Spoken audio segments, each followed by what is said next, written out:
death for Sigmund and his brother seems certain. But the king's wife is Sigmund's sister, and she begs for mercy and implores the king to chain them up instead. He agrees. Not for mercy, though, but because he plans an even more cruel and lingering death.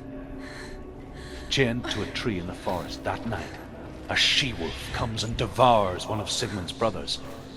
She returns, ravenous, night after night, until only Sigmund is left. The next day, Sigmund's sister sent a servant to hunt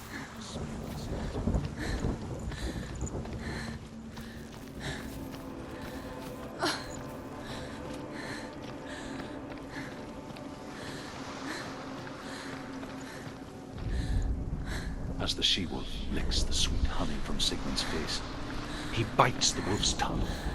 The she-wolf pulls away, but Sigmund holds on. The chains break, and he is free. After his escape, Sigmund lives like us, hidden in the forest. His enemy, King Siggeir, believing him dead, as his sister plots revenge. And for vengeance to succeed, even the great Sigmund needs help. So she sends her sons to him. But their blood is weak and corrupted, and they're put to death by Sigmund. So his sister hatches a new plan, one that is cold of heart and pure of blood.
Watching from afar, she mimicked him, perfecting her own secret dance,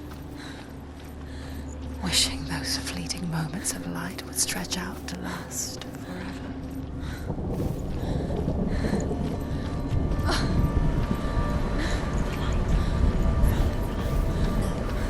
It's a trick. It's an illusion. It's not real. It's real. You want to believe it's real, but it's a trick. You're deluded. Where are you going? Where is she going? Where is she going? What is she following? You can't even fight. It's just deception. How does he so effortlessly court the world and bliss? If only she could do the same.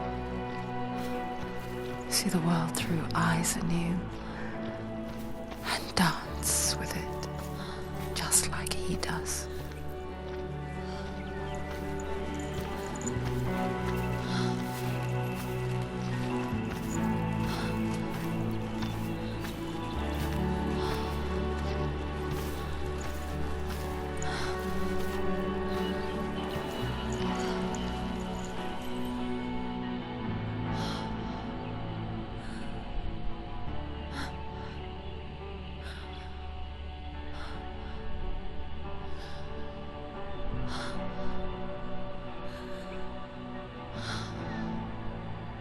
What's your name? Senua. I haven't seen you before. I don't leave home much. Oh, Zenua's daughter. I have to go. Wait. Who taught you to fight like that? No one. No one. Well, I watched you, and You learnt all of that from watching me? You should become a warrior, you know. me? I'm Dillian. I'm here for the warrior trials. Just come and watch. And bring your sword. You can't put it into words. That moment when you look into the eyes of the one who's supposed to reassure you, make you feel safe. It only takes an instant.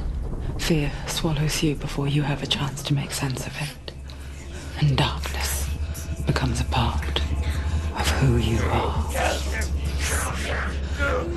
You killed him. But her world changed the day the Northmen took him from her. Senua knows that there's no going back to how things were. That there's nothing to go back to at all. Stay still, stay quiet, hide, don't tell her. Their gods can see into your mind. They will use this power to destroy They you. won't stop me. I can still feel it. Whatever's left of him, they will never let him go. I'm not gonna let him rot here. You're the one rotting here. Leave me alone. You will die here, No. and all your suffering will have been for nothing.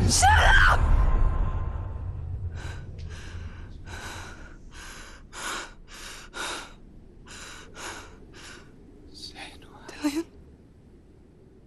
Is that you?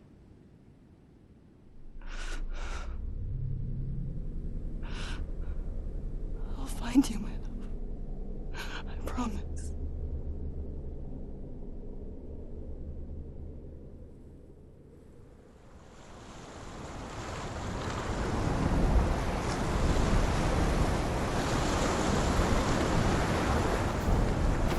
Tree.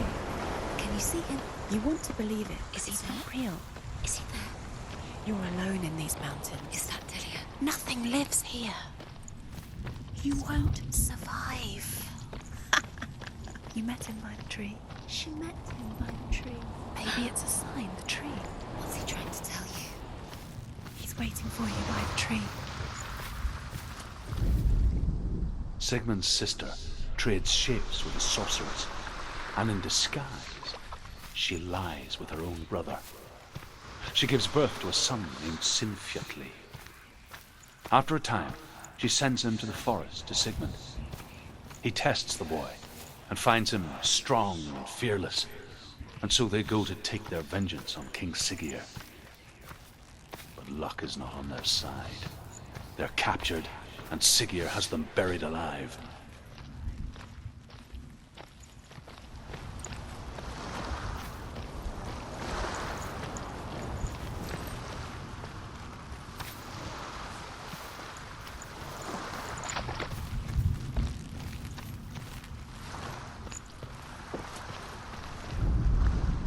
As Sigmund and Sinfjotli are being buried alive, Sigmund's sister throws an armful of straw into the grave mound.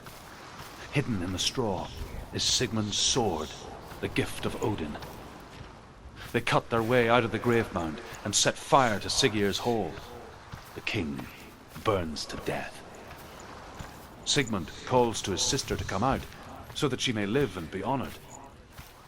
She does come out, but only to tell him the truth. That she had slept with him, her brother, to beget a strong avenger. I am not fit to live, she says, and walks back into the fire.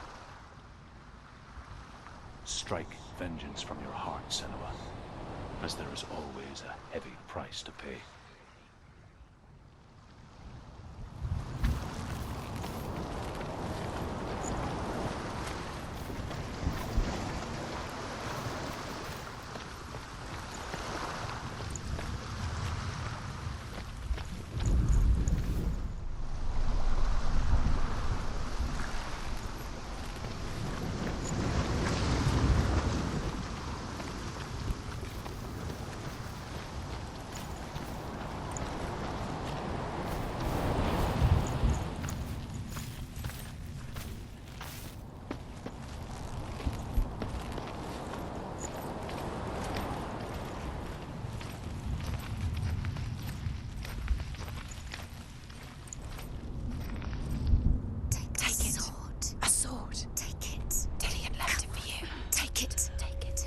It's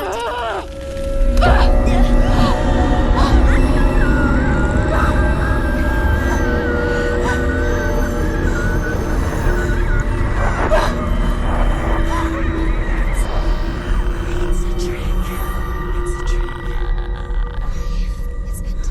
It's coming from there and there. Oh, what are they? Look, where's it coming from? She started something. Oh. What's happening? Senua, imagine a sword that can slay gods.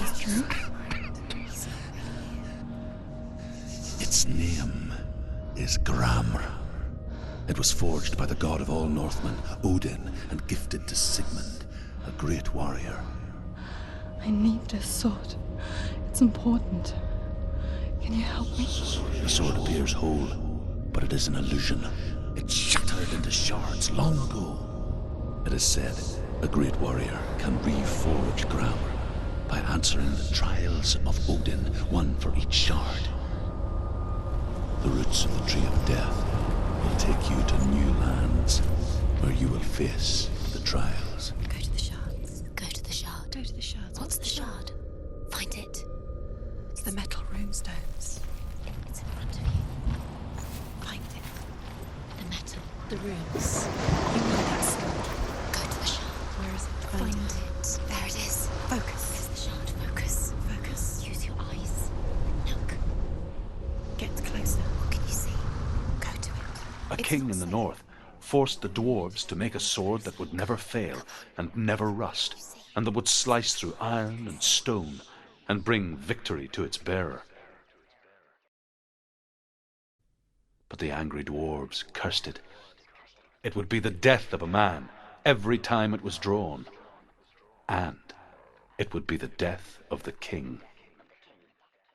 Let me tell you about the sword Tyrving.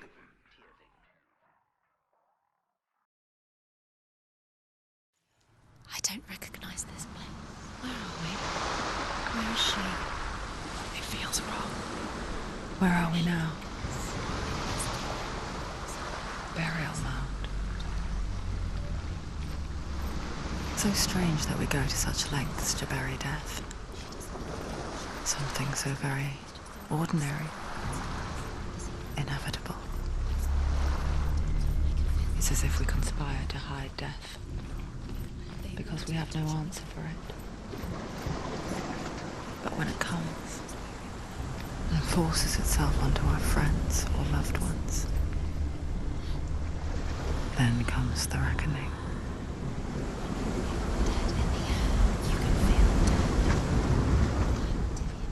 Senua, you remind me of a story that the Northmen tell about a young woman warrior. Her name is Hervor, the daughter of a berserker born after he was killed. She's a wild, willful child who teaches herself to fight with weapons. When she learns where her father is buried, her only desire is to reclaim the treasure buried with him, but above all, the sword Tyrving.